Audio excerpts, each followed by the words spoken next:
जेन Zee, जेन alpha, जेन x. काय आहे हे सगळं? असे किती जनरेशन्स असतात? Let's learn. 1928 ते 1945 पर्यंत ज्या लोकांचा जन्म झाला त्यांना म्हणतात सायलेंट जनरेशन.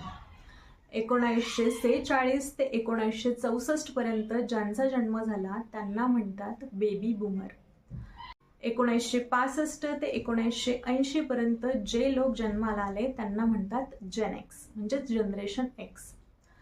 1981 ते 1996 पर्यंत ज्या लोकांचा जन्म झाला त्यांना म्हणतात जेन वाय किंवा मिलेनियल्स.